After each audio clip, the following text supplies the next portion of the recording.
Hello bachcho, let's start with the question. And here the question says that explain the term regeneration as used in the relation to reproduction of organism and describe briefly how regeneration is carried out in multicellular organisms like Hydra.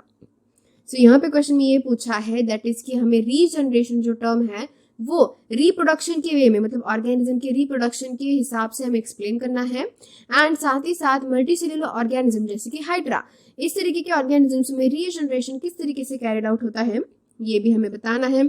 So let's start with our first key concept title and the first key point here. सबसे पहला की point क्या होगा obviously कि regeneration ये जो method है उसको हमें पहले एक्सप्लेन करना पड़ेगा, right. So what is this regeneration? तो ये जो रीजनरेशन मेथड है it is asexual mode of reproduction जो कि हाइड्रा प्लानिरिया जैसे ऑर्गेनिजम्स में कैरिड आउट होता है. So here we write regeneration. तो ये जो रीजनरेशन है जो एक असेक्सुअल मोड ऑफ रिप्रोडक्शन है, असेक्सुअल रिप्रोडक्शन जिसमें क्या होता है ऑर्गेनिज्म में यानी कि किस तरीके से ऑर्गेनिज्म डिवाइड होता है. तो यहाँ पे ऑर्गेनिज्म की जो बॉडी है तो बॉडी जो है छोटे छोटे पीसेस में जब डिवाइड हो जाती है तो उसके बाद न्यू इंडिविजुअल फॉर्म होता है उसका. यानी कि यहाँ पे क्या होगा बेसिकली ये एक ऐसा मोड ऑफ रिप्रोडक्शन है जिसमें suppose the organism is cut into small pieces. So organism cut into small pieces.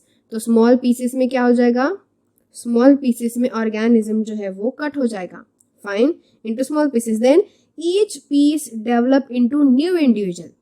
Each piece develop into, sorry it should be piece. तो हर एक जो पीस हुआ है उस ऑर्गेनिज्म का वो हर एक पीस डेवलप हो जाएगा एक इंडिविजुअल ऑर्गेनिज्म में. So each piece develops into new organism or we can say new individual. Okay. तो हर एक ऑर्गेनिज्म मतलब हर एक जो पीस हुआ है उस ऑर्गेनिज्म की अगर सपोज 4 पीस हुए हैं तो वो 4 पीस जो है वो चारों के चारों एक न्यू इंडिविजुअल बन जाएंगे. मतलब खुद को दोबारा से अपने बॉडी पार्ट जो है वो फिलअप कर लेंगे और 4 अलग अलग इंडिविजुअल बन जाएंगे. तो इस तरीके से रीजनरेशन प्रोसेस जो है टेक्स प्लेस होता है, okay, in the form of reproduction. तो यहाँ पे हाइड्रा प्लानिरिया जैसे ऑर्गेनिजम्स में ये रिप्रोडक्शन का मेथड जो है वो कैरिड आउट होता है. तो यहाँ पे हमें ये भी बताना है कि किस तरीके से हाइड्रा में ये प्रोसेस जो है वो कैरिड आउट होगा. That will be our second point inside the body of hydra. तो बेसिकली जो हाइड्रा ऑर्गेनिज्म है इसको अगर मेनी पीसेस में ब्रोकन डाउन कर दिया, इसको कट कर दिया, so hydra is cut and broken into many pieces and broken into many pieces. Okay, बहुत सारे पीसेस में बहुत सारे टुकड़ों में इसको क्या कर दिया गया, कट कर दिया है.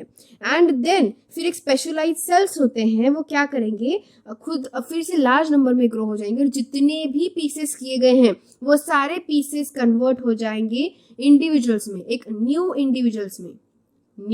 इंडिविजुअल यानी कि न्यू हाइड्रास बन जाएंगे. सपोज ये एक हाइड्रा जो है उसको सपोज 10 पीसेस में कट किया है तो वो सारे 10 के 10 पीस जो है वो अपने बॉडी पार्ट्स जो फिर से रिकवर करेंगे, अपनी खुद की बॉडी पूरा रिकवर कर लेंगे दोबारा से एंड रिकवर करके वो 10 के 10 पीसेस जो है वो सारे 10 इंडिविजुअल्स में कन्वर्ट हो जाएंगे, 10 न्यू हाइड्रा में क्रिएट हो जाएंगे, 10 अलग अलग हाइड्रा बन जाएंगे. सो इस तरीके से ये जो टाइप ऑफ जो रिप्रोडक्शन है दैट इज रीजनरेशन जो है वो टेक्स प्लेस होता है इन हाइड्रा. Got it? क्योंकि हमें यहाँ पे बताना है कि ये रीजनरेशन जो है हाइड्रा जैसे मल्टीसेलुलर ऑर्गेनिज्म में कैसा होता है. वेरी सिंपल, उस हाइड्रा को छोटे छोटे पीसेस में कट कर दिया जाएगा और वो छोटे छोटे पीसेस न्यू इंडिविजुअल में कन्वर्ट हो जाएंगे और वो पूरी तरीके से क्या करेंगे खुद को डेवलप कर लेंगे. क्योंकि ऑब्वियसली मल्टीसेलुलर ऑर्गेनिज्म है तो बॉडी के हर एक सेल्स को उन्हें प्रॉपर्ली डेवलप करना होगा. तो बॉडी के हर एक सेल धीरे धीरे क्या होगा, रीजनरेट होगा और साथ ही साथ डेवलप भी होगा, चेंजेस भी अकर होंगे और हर एक पीस जो है वो सेपरेट इंडिविजुअल में डेवलप हो जाएगा. So I hope you got the answer very well. Thank you and all the best.